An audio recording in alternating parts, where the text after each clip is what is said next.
ನಮ್ ಶೋಷಣೆ ಅಸ್ಪೃಶ್ಯತೆ ಮಾಡೋರು ಯಾರು? ಬ್ರಾಹ್ಮಣರು ಬಂದು ನಮ್ಮೂರಲ್ಲಿ ಮಾಡ್ತಾರೆ ಏನು? ಇಲ್ಲಿರೋ OBC ಕಮ್ಯುನಿಟಿಗಳಪ್ಪ. ನನಗೆ ಕಾಂಶಿರಾಮ್ ಆದ್ಮೇಲೆ ಇಡೀ ಭಾರತದಲ್ಲಿ ಕಾಣಿಸ್ತಿರೋ ಒಬ್ಬ ವ್ಯಕ್ತಿ ಅಂದ್ರೆ ಸತೀಶ್ ಜಾರಕಿಹೊಳಿ. ಕಾಂಶಿರಾಮ್ ಎಲ್ಲಿ ನಿಲ್ಸಿದ್ರು ಅಲ್ಲಿಂದ ಮುಂದೆ ಜಗ್ಗಕ್ಕೆ ಯಾರು ಇರ್ಲಿಲ್ಲ ನಮ್ಗೆ ನೇತೃತ್ವ ಅಂತ.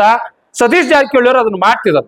ಇವತ್ ನೋಡ್ರಿ ಅವ್ರು ಬೆಳಗಾಮಲ್ಲಿ ಇದ್ರು, ಇಲ್ಲೆಲ್ಲ ಸೇರು 50-100 ಜನಕ್ಕೆ ನಮ್ಮ ಇಲ್ಲಿರೋ ಮಿನಿಸ್ಟರ್ ಕರೆದ್ರೆ ಬರ್ತಾರ? ಇಲ್ಲೇ ಇರ್ತಾರೆ, ಬರಲ್ರು. ಆಮೇಲೆ ಈ ವಿಚಾರ ಅಂದ್ರೆ ಬರಲ್ರು.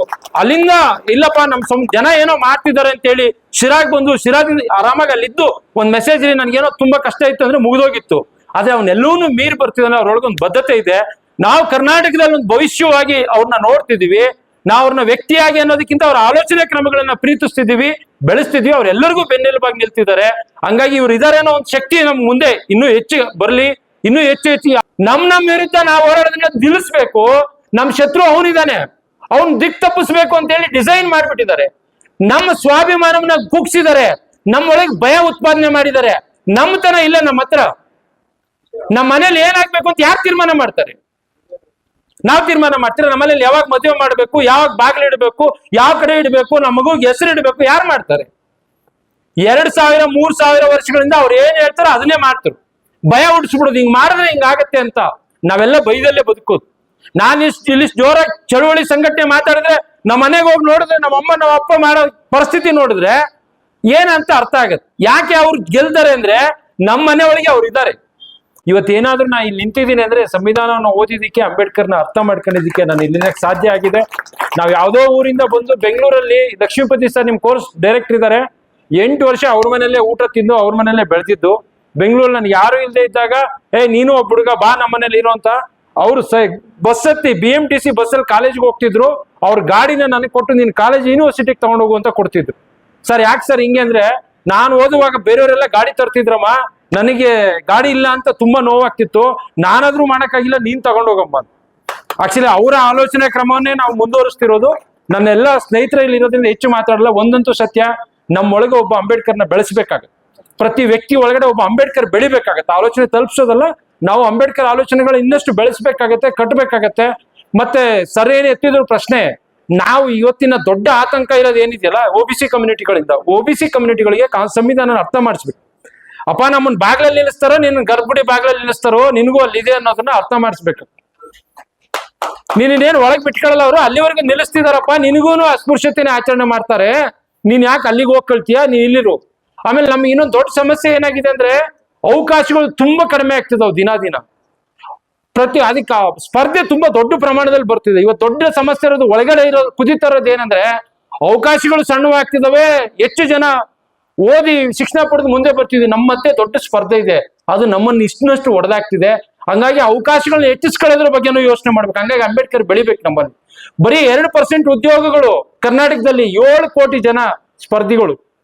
ಆ ಸ್ಪರ್ಧೆ ಇರೋದು 7 ಕೋಟಿ ಜನಸಂಖ್ಯೆಗೆ ಬರೀ 11 ಲಕ್ಷ ಸರ್ಕಾರಿ ಉದ್ಯೋಗಗಳು ಇರೋದು. ನಮ್ಗೆ ಇಲ್ಲಿವರೆಗೂ ಪಾಲ್ ಸಿಕ್ಕಿರೋದು ಬರೀ ಸರ್ಕಾರಿ ಉದ್ಯೋಗಗಳಲ್ಲಿ ಮಾತ್ರ, ಬೇರೆ ಯಾವ್ದ್ರಲ್ಲೂ ಸಿಕ್ಕಿಲ್ಲ. ನಾ ಇನ್ನೊಂದ್ಸರಿ ನಿಮಗೆ ಮಾತಾಡ್ತೀನಿ ವಿತ್ ಸ್ಟಾಟಿಸ್ಟಿಕ್ಸ್. ಯೋಜನೆಗಳು ರೂಪಿಸುವಾಗ EWS ಜಾರಿಗೆ ಬರುವಾಗ ಯಾರಾದ್ರೂ ಹೋರಾಟ ಮಾಡಿದ್ರಾ? ಯಾರಾದ್ರೂ ಆಯೋಗ ಮಾಡಿದ್ರ? ಏನು ಇಲ್ಲ. ರಾತ್ರಿ 10% ಬಂತು. ಎಷ್ಟು ಪರ್ಸೆಂಟ್ ಜನರಿಗೆ 10%? 3% ಇಲ್ರಿ. ಕರ್ನಾಟಕದಲ್ಲಿ 1.5% ಇರೋದು. ಅವ್ರಿಗೆ 10% ರಿಸರ್ವೇಶನ್ ಹೆಂಗ್ ಬಂತು? ಯಾರು ಕೇಳಲಿಲ್ಲ. ಅದನ್ನ ಸಾಮಾಜಿಕ ಬಂಡವಾಳ ಅಂತಿರೋದು. ನಮ್ಮಲ್ಲಿ ಏನಾಗ್ತಿದೆ, ಒಬ್ಬರು ಬೆಳೆದ್ರೆ ಅವ್ನ ಕಾಲು ಹಿಡ್ಕೊಂಡು ಜಗ್ಗದು. ಸ್ವಲ್ಪ ಮುಂದೋದಂತ ಇಟ್ಕೊಳ್ರಿ ಜಗ್ಗದೆ. ಅವ್ರು ಹಂಗಲ್ಲ, ನೀನ್ ಬೆಳಿ ಆಮೇಲೆ ನಾನ್ ಬೆಳಿತೀನಿ, ನೀನ್ ಅಲ್ಲಿಗೆ ಹೋಗು ನಾನು ಆಮೇಲೆ ಅಲ್ಲಿಗೆ ಹೋಗ್ತೀನಿ ಅಂತಾರೆ. ನಾವು ಆ ತರ ಆಲೋಚನೆ ಕ್ರಮಗಳು ರೂಪಿಸ್ಕೊಂಡು ನಮ್ಮಲ್ಲೇ ಬೆಳೆಯೋರ್ನ ಪ್ರೋತ್ಸಾಹಿಸ್ಬೇಕು, ನಮ್ಮಲ್ಲೇ ಬೆಳೆಸ್ಬೇಕು. ನಾವೇ ಕಾಲ್ ಜಗ್ತಾ ಇದ್ರೆ ಅವ್ರು ತುಂಬಾ ಈಸಿ. ಇವ್ರಿಗೆ ಹೇಳ್ತಾರೆ ಅವ್ನು ಬೆಳಿತಾವ್ ನೋಡು ಅಂತ, ಇವ್ನು ಇಲ್ಲಿ ಶುರು ಮಾಡ್ತಾನೆ ಅವ್ರ ವಿರುದ್ಧ. ನಮ್ ವಿರುದ್ಧ ನಾವು ಹೋರಾಡೋದನ್ನ ನಿಲ್ಲಿಸ್ಬೇಕು.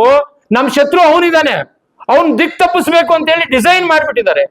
ನಮ್ಮ ಸ್ವಾಭಿಮಾನವನ್ನ ಕುಗ್ಸಿದ್ದಾರೆ, ನಮ್ಮೊಳಗೆ ಭಯ ಉತ್ಪಾದನೆ ಮಾಡಿದ್ದಾರೆ. ನಮ್ಮತನ ಇಲ್ಲ ನಮ್ಮ ಹತ್ರ. ನಮ್ಮ ಮನೇಲಿ ಏನಾಗ್ಬೇಕು ಅಂತ ಯಾರು ತೀರ್ಮಾನ ಮಾಡ್ತಾರೆ? ನಾವ್ ತೀರ್ಮಾನ ಮಾಡ್ತೀರಾ? ನಮ್ಮ ಮನೇಲಿ ಯಾವಾಗ ಮದುವೆ ಮಾಡ್ಬೇಕು, ಯಾವಾಗ ಬಾಗಿಲು ಇಡಬೇಕು, ಯಾವ ಕಡೆ ಇಡಬೇಕು, ನಮ್ಮ ಮಗುಗೆ ಹೆಸರು ಇಡಬೇಕು ಯಾರು ಮಾಡ್ತಾರೆ? 2000-3000 ವರ್ಷಗಳಿಂದ ಅವ್ರು ಏನ್ ಹೇಳ್ತಾರೋ ಅದನ್ನೇ ಮಾಡ್ತಾರೆ. ಭಯ ಹುಡ್ಸ್ಬಿಡೋದು, ಹಿಂಗ್ ಮಾಡಿದ್ರೆ ಹಿಂಗಾಗತ್ತೆ ಅಂತ. ನಾವೆಲ್ಲ ಭಯದಲ್ಲೇ ಬದುಕೋದು. ನಾನು ಇಲ್ಲಿ ಜೋರಾಗಿ ಚಳುವಳಿ ಸಂಘಟನೆ ಮಾತಾಡಿದ್ರೆ ನಮ್ಮ ಮನೆಗೆ ಹೋಗಿ ನೋಡಿದ್ರೆ ನಮ್ಮ ಅಮ್ಮ ನಮ್ಮ ಅಪ್ಪ ಮಾಡೋ ಪರಿಸ್ಥಿತಿ ನೋಡಿದ್ರೆ ಏನಂತ ಅರ್ಥ ಆಗತ್ತೆ. ಯಾಕೆ ಅವ್ರು ಗೆಲ್ತಾರೆ ಅಂದ್ರೆ ನಮ್ಮ ಮನೆ ಒಳಗೆ ಅವ್ರು ಇದ್ದಾರೆ. ಅವ್ರೆಲ್ಲೂ ಫಿಸಿಕಲ್ ಆಗಿಲ್ಲ, ಸಂಸ್ಕೃತಿ, ಆಚಾರ, ವಿಚಾರ, ಪರಂಪರೆ ಒಳಗೆ ನಮ್ ತುಂಬವ್ರೆ, ನಾವು ಅದನ್ನ ತಲೆ ಮೇಲೆ ಇಟ್ಕೊಂಡು ಕ್ಯಾರಿ ಮಾಡ್ತೀವಿ. ನಾವೇ ಜೀವಿಸ್ತಾ ಇದೀವಿ, ನಾವು ಅದರಿಂದನೂ ಹೊರಗಡೆ ಬರಬೇಕು. ನಮ್ಮ ಹತ್ರ ಇರೋ ಸಮುದಾಯಗಳಿಗೆ ಹೇಳ್ಬೇಕು. ನಮ್ ಶೋಷಣೆ ಅಸ್ಪೃಶ್ಯತೆ ಮಾಡೋರು ಯಾರು? ಬ್ರಾಹ್ಮಣರು ಬಂದು ನಮ್ಮೂರಲ್ಲಿ ಮಾಡ್ತಾರೆ ಏನು? ಇಲ್ಲಿರೋ OBC ಕಮ್ಯುನಿಟಿಗಳೇ ಪಾಪ ಅವ್ರಿಗೆ ಅರ್ಥ ಆಗ್ಲಿಲ್ಲ, ಅವರಿಗೂ ಅರ್ಥ ಮಾಡಿಸ್ಬೇಕಾಗತ್ತೆ. ಹೆಚ್ಚು ಹೆಚ್ಚು ಈ ವಿಚಾರಗಳನ್ನ ಅವ್ರ ಹತ್ರ ತಗೊಂಡು ಹೋಗ್ಬೇಕು. ನಾವು ಆ ನೆಲೆಗೆ ನಾವು ಇನ್ ಸ್ವಲ್ಪ ವಿಸ್ತರಿಸಿ ನೋಡ್ಬೇಕು. ಅಲ್ಲಿ ನಾವು ಎಲ್ಲರನ್ನೂ ಒಳಗೊಂಡು ಅಂಬೇಡ್ಕರ್ನ ಆಲೋಚನೆ ಉಳಿಸೋದಂದ್ರೆ ನಾನು ಉಳಿಯೋದು, ಸಂವಿಧಾನನ ಉಳಿಯೋದಂದ್ರೆ ನಾವು ಉಳಿಯೋದು. ನಾವೆಲ್ಲರೂ ಉಳಿಬೇಕಂದ್ರೆ ಇವೆರಡೂ ಉಳಿಬೇಕು. ಇಲ್ಲೇ ಇದ್ರೆ ನಮ್ಮೆಲ್ಲರನ್ನು ಗುಲಾಮ್ಗಿರಿಗೆ ತಗೊಂಡೋಗಿ ದಾಸ್ಯದಲ್ಲಿ ಬದುಕಂಗ್ ಮಾಡ್ತಾರೆ. ಹಂಗಾಗಿ ನಾವೆಲ್ಲರೂ ಸೇರಿ ಪ್ರಯತ್ನ ಮಾಡೋಣ. ನನಗೆ ಕಾಂಶಿರಾಮ್ ಆದ್ಮೇಲೆ ಇಡೀ ಭಾರತದಲ್ಲಿ ಕಾಣಿಸ್ತಿರೋ ಒಬ್ಬ ವ್ಯಕ್ತಿ ಅಂದ್ರೆ ಸತೀಶ್ ಜಾರಕಿಹೊಳಿ. ಕಾಂಶಿರಾಮ್ ಎಲ್ಲಿ ನಿಲ್ಸಿದ್ರು ಅಲ್ಲಿಂದ ಮುಂದೆ ಜಗ್ಗಕ್ಕೆ ಯಾರು ಇರ್ಲಿಲ್ಲ ನಮ್ಗೆ ನೇತೃತ್ವ ಅಂತ. ಸತೀಶ್ ಜಾರಕಿಹೊಳಿ ಅವರು ಅದನ್ನ ಮಾಡ್ತಿದ್ರು. ಇವತ್ ನೋಡ್ರಿ, ಅವ್ರು ಬೆಳಗಾಮಲ್ಲಿ ಇದ್ರು, ಇಲ್ಲೆಲ್ಲ ಸೇರು 50-100 ಜನಕ್ಕೆ ನಮ್ಮಿಲ್ಲಿರೋ ಮಿನಿಸ್ಟರ್ ಕರೆದ್ರೆ ಬರ್ತಾರ? ಇಲ್ಲೇ ಇರ್ತಾರೆ, ಬರಲ್ರು. ಆಮೇಲೆ ಈ ವಿಚಾರ ಅಂದ್ರೆ ಬರಲ್ರು. ಅಲ್ಲಿಂದ ಇಲ್ಲಪ್ಪ ನಮ್ ಜನ ಏನೋ ಮಾಡ್ತಿದ್ದಾರೆ ಅಂತ ಹೇಳಿ ಶಿರಾಗ್ ಬಂದು, ಶಿರಾಗ್ ಆರಾಮಾಗಿ ಅಲ್ಲಿದ್ದು ಒಂದ್ ಮೆಸೇಜ್ ನನ್ಗೇನೋ ತುಂಬಾ ಕಷ್ಟ ಇತ್ತು ಅಂದ್ರೆ ಮುಗಿದೋಗಿತ್ತು.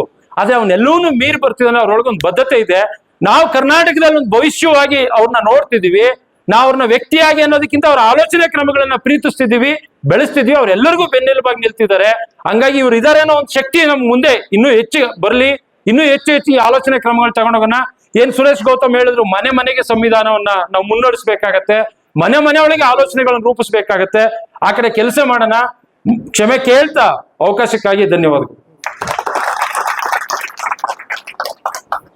ಚಂದ್ರು ಸರ್ ಹೊರಗಡೆ ನೋಡಿ, ಆ ಬೆಂಕಿ ಅದು ಬೇಕು ಅಂತ. Sir thank you sir.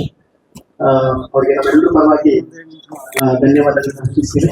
ಕಾರ್ಯಕ್ರಮದ ಕೊನೆ ಬಂಧುಗಳೇ, ಡಾಕ್ಟರ್ ಕೂಡ್ಲೂರು ರವಿಕುಮಾರ್ ಸರ್ ಹೇಳ್ದಂಗೆ ನಾವು ನಿಲ್ಲಲ್ಲ. ನಾನು ಪ್ರಾಮಾಣಿಕವಾಗಿ, ತುಂಬಾ ಜನ ಹೇಳಿದ್ರು ಇತ್ತು ಅಜೆಂಡಾ ಏನು ಈ ಶಿಬಿರದ್ದು ಅಂತ. ನಾನು ಹೇಳ್ತೀನಿ, ನನಗೆ ಶಿಬಿರ ಮಾಡೋದು ಮಾತ್ರ ಗೊತ್ತು, ನನಗೆ ಬೇರೆ ಗೊತ್ತಿಲ್ಲ. ಪ್ರಾಮಾಣಿಕವಾಗಿ ನಾನೊಬ್ಬ ಒಂದು ಡಿಗ್ರಿ ಕಾಲೇಜಲ್ಲಿ ಕನ್ನಡ ಮೇಷ್ಟ್ರು ಚಾಕ್ ಪೀಸ್ ಇಟ್ಕೊಂಡು ಕನ್ನಡವನ್ನ ಅಚ್ಚುಕಟ್ಟಾಗಿ ನನ್ನ ನೆಲೆಯಲ್ಲಿ ಇಟ್ಕೊಂಡು ಪಾಠ ಮಾಡೋ ಮೇಷ್ಟ್ರು. ಅದ್ರ ಜೊತೆಗೆ ನನಗ್ ಗೊತ್ತಿರೋದೇನು ಅಂದ್ರೆ, ಕಳೆದ 20 ವರ್ಷಗಳಿಂದ ನಾನು ಶಿಬಿರ ಮಾಡ್ತೀನಿ. 6 ಗಂಟೆ, 7 ಗಂಟೆ, 8 ಗಂಟೆ, 12 ಗಂಟೆ ಗಂಟ್ಲ ಆಪರೇಷನ್ ಆಗಿ ಬ್ಲಡ್ ಬಂದಿದೆ. ನನಗೆ ಗೊತ್ತಿರೋದು ಶಿಬಿರ. ಅದಕ್ಕೆ ಮಾತ್ರ ತುಂಬಾ ಜನ ಕೇಳಿದ್ರು ಏನಿದೆ ಇದ್ರ ಕತೆ ಏನು, ಇದ್ರ ನಾಳೆ ಏನು, ಇದ್ ದಾರಿ ಏನು ಅಂತ. ರವಿಕುಮಾರ್ ಸರ್ಗೂ ಹೇಳಿದೀನಿ, ನಾವು ಶಿಬಿರಗಳನ್ನ, ಅರಿವನ್ನ, ತಿಳುವಳಿಕೆಯನ್ನ, ನಮ್ಗೆ ಗೊತ್ತಿರುವ ಅಂಬೇಡ್ಕರ್ ಕನ್ನಡಕದ ಮೂಲಕ ನಮ್ಮ ಸಮಾಜದ ಕಣ್ಣೋಟಗಳನ್ನ ಬಿಡಿಸೋದು ಹೇಗೆ ಅಂತ ಹೇಳಿ ಖಂಡಿತ ನಾವು ಈ ಶಿಬಿರದ ಹಾದಿಯಲ್ಲಿ ಇದನ್ನ ವಿಸ್ತರಿಸ್ಕೊಂಡು ಹೋಗ್ತೀವಿ. ಎಲ್ಲಿ ತನಕ ನಮ್ ಕೈ ಎಟುಕುತ್ತೋ, ಎಲ್ಲಿ ತನಕ ನಮ್ ದಾರಿ, ನಮ್ ಕಾಲ್ಗಳು ಸಾಕ್ತವೋ ಅಲ್ಲಿ ತನಕ ಪ್ರಾಮಾಣಿಕವಾಗಿ ಈ ಹೆಜ್ಜೆ ಗುರುತುಗಳನ್ನ ನಿಲ್ಲಿಸದೆ ವಿಸ್ತರಿಸ್ತೀವಿ. ಅದೇ ನನ್ನ ಈ ಟೀಮಿನ ಡಾಕ್ಟರ್ ಕೂಡ್ಲೂರು ರವಿಕುಮಾರ್, ಶಿವಬಸವರಾಜ್, ಶೇಷಾದ್ರಿ ಮತ್ತು ಎಲ್ಲ ಗೆಳೆಯರು. ಒಂಥರ ಭೀಮ ಸೈನಿಕರಂತೆ 2 ದಿನ ಎಷ್ಟು ಚಂದಾಗಿ ನಮ್ಮ ವಿಶ್ವನಾಥ್ ಸರ್, ಆ ತರದೊಂದು ಟೀಮು, ಗೆಳೆಯರು, ಒಬ್ಬರ ಹೆಸರು ಹೇಳಿದ್ರು ಒಂಥರ ಅನ್ಸುತ್ತೆ. ತುಂಬಾ ದೊಡ್ಡದಾಗಿ ನಿಮ್ಮೆಲ್ಲರಿಗೂ ಪ್ರೀತಿಯ ಭೀಮ ಧನ್ಯವಾದಗಳನ್ನ ಅರ್ಪಿಸ್ತಾ ಇದ್ದೇನೆ.